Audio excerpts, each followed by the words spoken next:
Hey, welcome to the Bluejay Banter post-game show. We're live here at the MGM Grand Casino, and we're actually just outside the MGM Grand Garden Arena, where the Jays go down 77-73 to Texas A&M. Just came from the press room. The whole press in there was saying, "Wow, what a game!" And it was. It was a terrific basketball game. The Jays led for probably 35 minutes of the game, and it just fell short. And the big difference in the second half, especially, was offensive rebounding. We gave up a ton of offensive rebounds, and we ended up losing the battle on the offensive board, 17-9. We kind of held even with them. Several times, Kalk went for the block, and nobody followed in to cut off the other guy when Kalk left his guy alone under the basket. So that was a big thing. We're going to have Coach's Corner here in a minute. Assistant Coach Steve Merfield will join us. And then later on, hopefully, Jackson McAndrew will get here. We have kind of a time. The game ran long, didn't get started on time. So we have kind of a time crunch in here. But hopefully, Jackson will get up here before we have to say goodbye. But before I do, I want to thank a couple sponsors that have been with us forever. And the sponsors making this trip and this coverage for you possible. The first one is Discount Window and Door of Omaha. They're locally family-owned. They are a terrific company. They will go through the whole process of your windows, and trust me, they will look fabulous when they are done. They did windows on my house about a month ago. They look great. My energy bills are much lower now with the new windows, and they have tons of different styles and colors and fabrics that will make your window look great. So give them a call today, 402-884-8989. That's 402-884-8989. They have the best prices in town, and you're going to be amazed at how much less expensive this whole project is going to be for you. So give them a call. That's Discount Window and Door of Omaha, 402-884-8989. Also, Care Minders, now second year, full year of sponsorship for our show. They are the place to go when you have an injured, ill, or senior loved one that needs care. Go to CareMinders. Check them out. Everything they have to offer at caremindersnebraska.com. Their phone number is 402-532-1383. That's 402-532-1383. They offer all the services of caring for your loved one in-home. And you'll be glad you did. They come highly rated, and just a terrific company. I want to thank Jim and everybody over there at CareMinders for their constant support of us. And but they will help you a lot too when the time comes when you need them. So before that happens, check out what they have to offer and what would fit your plans. So you know, go to caremindersnebraska.com. Yeah, disappointing because the Jays came out and played much better. Of course, the big news today, Stephen Ashworth back on the floor. Boy, didn't show many effects to that ankle. I mean, he was moving really well.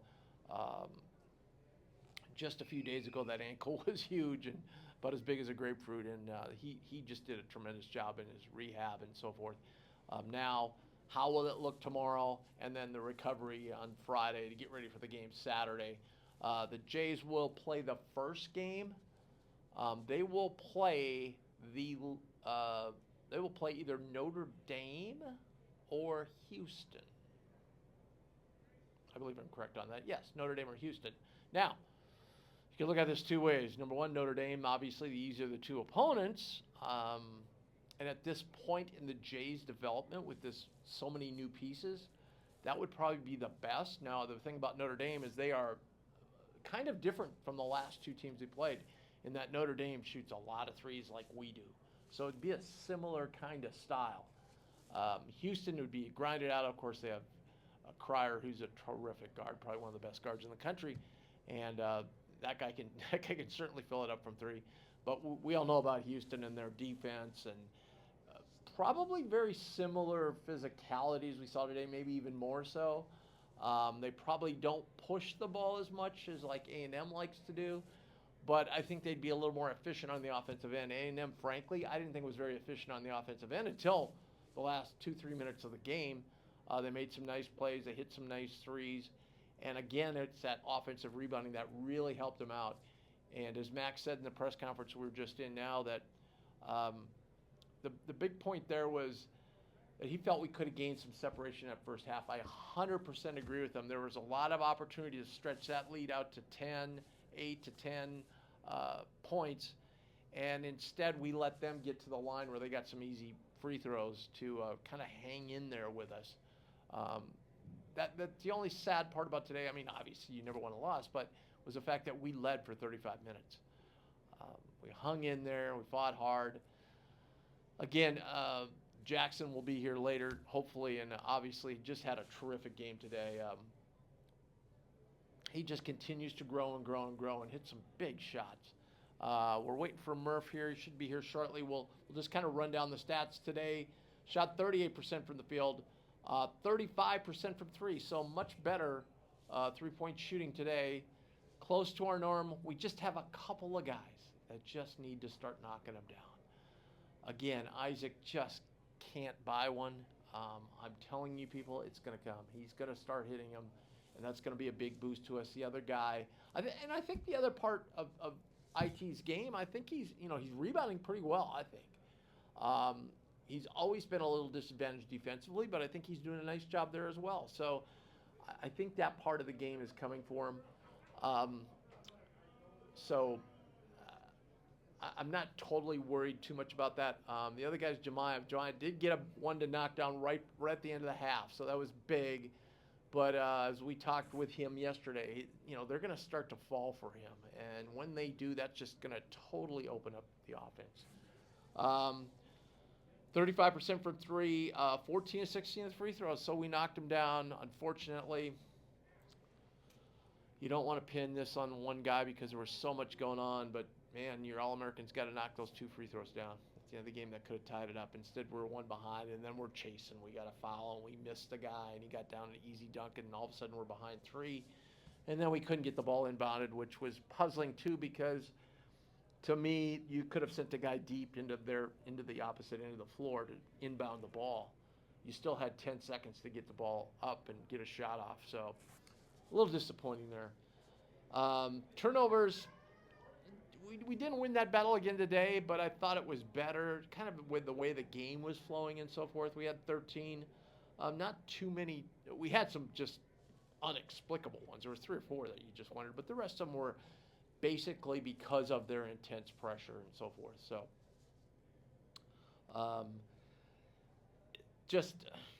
when you look at the stats, you just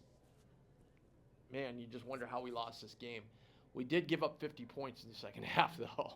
That's an area that I'm sure Mac will not be happy with. I did ask Mac in the press conference about that inbound play. He goes, until I look at the film, I can't really tell you. He goes, a lot of it was on A&M. He goes, it looked like they were being pretty physical. In other words, I think that was his code word for maybe could have drawn a foul there, which we'd have had 2 free throws. But I don't know. We were down 3 at the time anyway, so I don't know that would have helped that much. But frankly, you got to get the ball in right there. So let's just go down. Jackson, as we said, 16 points. Only 2 rebounds yesterday at 14, but today had 2 rebounds. 5 of 12 from the field, 3 of 9 from 3, and 3 free throws where he got fouled on a 3 early on. Ryan Kalkbrenner, 9 points, 10 rebounds. Kalk's picking up some fouls, which he normally doesn't pick up, which was interesting. Free throws, he was 1 of 2, missed that one big one. Stephen Ashworth, what a game performance. I mean, that ankle's still not nearly 100%, and he was out there giving it his all. 4-14, 4 of 11 field goals, 4 of 9 from 3, so a really efficient night for him from the three-point line. Pop Isaacs, people have kind of picked apart his game so far here into the season, the 4 or 5 games in, but man, that dude's a gamer.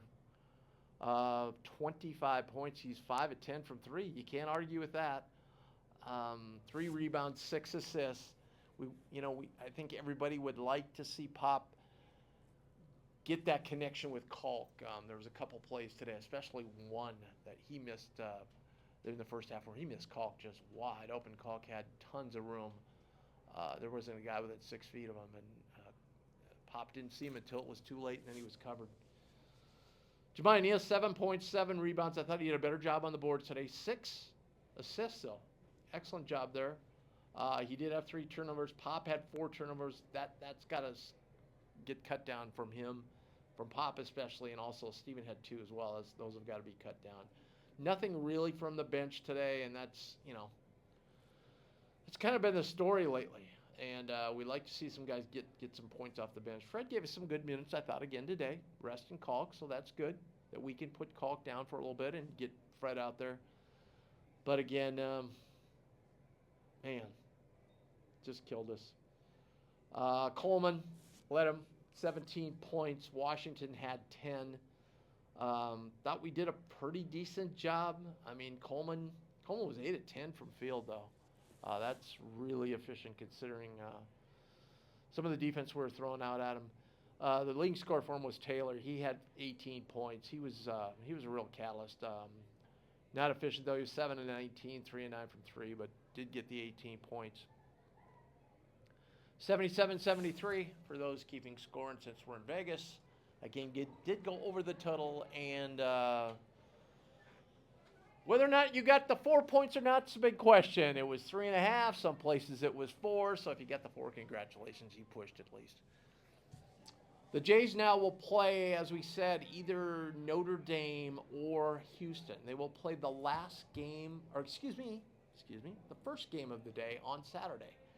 I believe, if I'm correct here, that game will be about 1 o'clock Vegas time. So I'm guessing 3 Omaha time. I'm not sure of the channel configuration of all those games. I don't have that information in front of me, but we'll pass it along. We'll put it out on Bluejay Banter on Twitter. Also, you can go to bluejaybanter.com as always and get all the up-to-date information. And make sure you sign up for bluejaybanter.com. A lot of people have here over the past week or two since we had our offsite show at Infusion Brewing about a week ago, and it was a fantastic event, big turnout. And so if you haven't signed up, do so. The promo is still going on. Put in Banter30, Banter30, and you will get 30 days free. So check it out, BlueJayBanter.com. I keep saying this, and I guess some people think I'm just, pumping sunshine, and I'm really not. This team is still, getting together here. We're still gelling. I had a brief conversation with Jeff Goodman before I went to the presser after the game. Jeff said, yeah, they're not that good a team. They're going to be better in a month and better in 3 months. Right now, the Pop, what he sees is the Pop and Ash dynamic is still trying to be figured out. And I would kind of somewhat agree with that. I just think Pop and his teammates are trying to figure each other out. That, to me, I think is kind of the biggest thing. Also, I think Jemiah's got to get into his own game here. I think there's times he doesn't know when to take over, doesn't know when to step back, doesn't know maybe when to take that 3, because he struggled a little bit. And other times he tries to push the action. And obviously he's very athletic and can make some terrific moves in there. But again, we've got to get Mason, Trout going. We just do. And Jason Green. 1 or 2 of those guys have to get going because we're going to need one of them to slip into that 3 spot to give us some rest there. And, Ty is a freshman. Again, goes out there and looks like he belongs, but he's got to contribute in rebounding, scoring, assists. That will come, but he's got to get comfortable, and I don't think he's 100% there yet, but he's on his way. So, we've played 2 good teams here. San Diego State, obviously a very good team. They're not ranked, but I think they're going to give plenty of people trouble. They gave Gonzaga everything they wanted. And then, obviously, this team coming to the tournament was 23rd ranked. They lost to Oregon, but now Oregon's into the final. So Dana Altman's team better than expected, I think, by most people. So tremendous job by the Ducks and Coach Altman, as we well know. I was sitting with Coach Gordy, and it got to be like that 6-point game with 2 minutes to go, and he turns to me and said, "This is where Dana is the master." And he does. He just grinds you down. He just ground down the game, ground down San Diego State until they, just couldn't catch up. Knocking down free throws, running the shot clock down, I want to talk something. A comment came up on Bluejay Banter about the sometimes fans don't understand the weave. We just see guys dribbling the ball around, running a weave, and then nothing happens. There's a lot happening. What that's supposed to do is they're trying to get matchups. Okay, they're trying to look for switches where they can get matchups, and then get the ideal matchup, whether it be with Pop, with Jackson, with Ashworth, whoever's out there, Jemiah. And in the meantime, the next time that action goes on out there, make sure you take a look at what's going on away from that weave going on. There's stuff going on off the ball where they're trying to gain an advantage with screens and so forth. So, the next time you do, check that out. And I think you'll be surprised that, you'll see a little more into the game of like what they're trying to accomplish with that. It's not just to dribble the ball around and kill some clock. It's to try and gain an advantage. And there's some screens set off that. They're trying to get Kalk into a position as well. What I would describe it like for a lot of the football fans out there, much like in the NFL, you see this more in the NFL, but when the NFL teams go into motion, a lot of it's to distract the defense. Sometimes it's to figure out what the defense is doing. Sometimes it's to get the right matchups, receiver on corner, receiver on linebacker, and so forth. It's very similar to what Mac's trying to do. We're just waiting for, as I said, we're waiting for Coach Merfield here to show up any minute here. We're waiting anxiously for him to appear. It's total mayhem. We're in a room just right off the main entrance. And because that game got over late, they wouldn't let anybody in the arena until the arena was cleared. So there is a swarm of people out there. So we're trying to track down Murph. Hopefully he'll be joining us very quickly. And like I said, we've got about a hard stop here in about 15 minutes. So I'm hoping both of them will appear here shortly. And I believe they are on their way, so that's excellent. Again, Jays go down 77-73, falling to 4-3 now. 3 losses in a row. Again, we lost. What did we lose? 5-6 2 years ago, and went to the Elite Eight. We had a stretch where we lost a non-conference game, then lost to UNLV, then lost our first 2 Big East games. Went to the Sweet 16. Again, this team has a couple of holes, but we're still working things out. So we'll get Jackson in here first. Come on in, Jackson. Thanks for joining us. Appreciate it. Jackson McAndrew, another solid performance today. Man, tough one. Yeah, I mean, obviously it was better than yesterday, but still definitely did not get the job done. Like the score showed, I mean, first half was good, especially rebounding, which was a big focus coming into the game, but second half they out-toughed us. They were relentless, and we didn't get the box outs that we needed to get, and that obviously showed up. In the games you played now so far, how, as far as rebounding teams, where would you rank A&M? Probably right at the top? Yeah, One at the top? I mean, right at the top, I think. Yeah. They just had no quit, and they were physical, and they just did a really good job with that, so hats off to them. So I think you got your first foul on a three-pointer, right, this year? Or did you have one earlier? But you hit all 3 tonight. Yeah, nice job. Nice job by the team on the free throws tonight. What else do you see out there? I think offensively, I mean, we just got to step up and knock down shots. I mean, I missed my first however many, 6 of them, which is not good. And but I think everyone just got to step up and knock down shots. I mean, our offense it creates so many wide open ones that we just have to hit them. And sometimes it gets a little stagnant and guys don't move or cut with the pace that we need to do. But that's definitely part of it.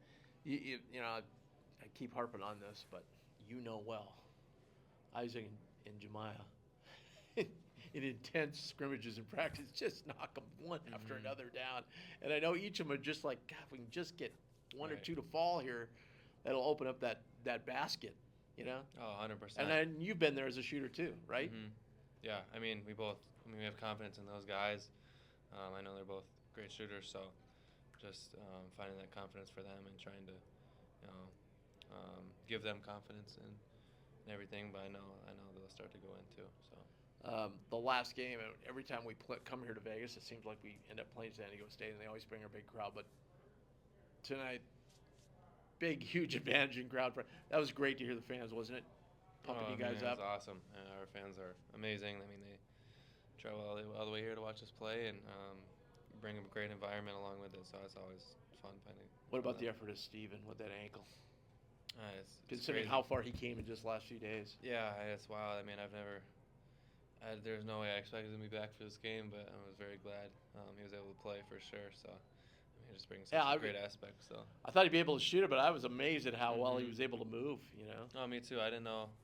I mean, obviously he was very limited coming into today, so I didn't know how well he'd be able to move, but he did. Yeah, he did great.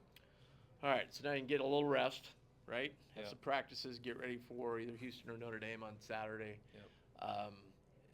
I know everybody's going to be pressing to come away with a win here, right? We need a win. Simple as that. We need to do everything we can to get a win. Because then, what is it? Yeah, a week from tonight, we're playing Kansas, right? So it comes at you fast in Division I. Definitely does. All right. Well, Jackson, appreciate it. Thanks Thank so you. much. Thanks so much for coming by. I know there was a swarm to get through out there. Hey, best of luck to you, and we'll see you around the next few days. Thanks, buddy. All right, now we're going to go to Coach's Corner, and we're going to bring in Assistant Coach Steve Merfield to discuss the game as we wrap this up for the show tonight. Hi, Coach. Thanks for being here. Appreciate it. Tim, always. Yeah, I was listening to Mac, and he said, we held our own first half, but then second half they killed us on the offensive glass. Yeah, I think we out-rebounded 8-7 on the offensive glass in the first half, and then they had 14 offensive rebounds in the second half. I mean, that's the game, and we knew it. These two teams, San Diego State and Texas A&M, are the kind of teams that always give us problems. Athletic. You could call a foul on every play if you chose to. And that's nothing against the officials or anything. It's just the way the game is officiated. And, the other thing, too, is we got to find a way to get Ryan the ball. Yeah, And I would totally agree. And we've had, after the Nebraska outing, when they exposed us the way that they did, we haven't had any time to practice. So we've got to, get through this week, try to get everybody healthy. As you and Jackson were talking, try to get a win. And then we've got Kansas coming in, and we have to look at some things and figure out how to free him up down on the low post and run some things through him. Teams have done a phenomenal job of being physical with Ryan and knocking him out, but he's too talented and too good for us not to take advantage of it. It's almost now gotten to the point after like 3 games where Ryan's shocked when he gets the ball. Yeah. In the post. Well, And there was one time he turned around, there was nobody there. There was one time tonight where he caught it, and Jackson had cut through. I swear, if Jackson would have stayed, he would have thrown it out to him, and that's the time he dunked it, if you remember. Yeah. He wanted to throw that out, and Ryan, when you have 2 feet in the paint with the ball, no, you score it. And he makes winning plays, but at the same time, it's almost like I tell people, when Mitch Ballack was here, Mitch used to turn down good shots for somebody else, a decent, what he thought was a great shot.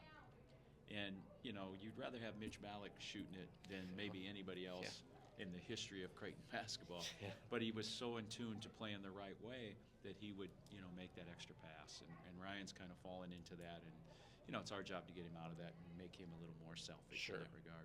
Sure, but it is nice seeing the guys almost looking for Jackson now, right? I mean, No, he's a weapon, Yeah. for sure. I mean, he missed his first 6 and then made his last 3. Yeah. So, he's a weapon. He's going to get better and better. Obviously, not only him, but all of us got manhandled. And we knew that. I mean, that's what they did. The last 2 games, they had 47 offensive rebounds. So, and they had 21 tonight. So, give them credit. That's their style, and that's what they do to win. But I thought overall, you look at some of their numbers and you're wondering how did we lose this game from the offensive perspective. I mean, they were, 5 for 23 from 3. Mm-hmm. They shot 39%, but I mean, most of those came late there. I would say in the last 4 or 5 minutes, there was kind of a spurt. Both teams were scoring Right. at a pretty high level. Right, and they were basically scoring at the rim, and we Getting were mixing in a offensive three rebounds. every Yeah, once in a while, right. and it kept going back and forth. Back to that offensive rebound. So when Kalk does go out, is it the responsibility of the guy, who's usually trailing that guy to get over? We call it crackdown. Yeah. You have to crack down. And the other thing, too, I thought there were a couple times where Kalk went and he didn't need to. He's got to pick and choose, because when he goes, he's exposing the backside. And if they get it up on the rim or off the glass, especially with their size against, our little guards trying to crack down, it's a problem. So we'll take a look at it. And you want him to go, and he's such a defensive presence, not only when he blocks a shot, but oftentimes making people miss because of his length and ability. But he's got to pick and choose a little better, because they had 2 or 3 in a row stick backs on the backside. I mentioned this to Lou yesterday, that Pop sometimes has a tendency, he's going so hard to the basket. He's got his head down a little bit and doesn't there was one play in the first half tonight, Ryan, there was a guy within 8 feet of him on that roll, and Pop just didn't see him. Do you think that there's times where Pop's got the ball maybe too much in his hand? I mean, he is. Don't get me wrong. This guy's a gamer. Yeah. This guy comes when the lights are on. This guy's going to come through for you. Right. Yeah. We're not a great passing team. I mean, do we miss Trey and Baylor? Absolutely. But we miss their passing more than anything, because they were big enough and had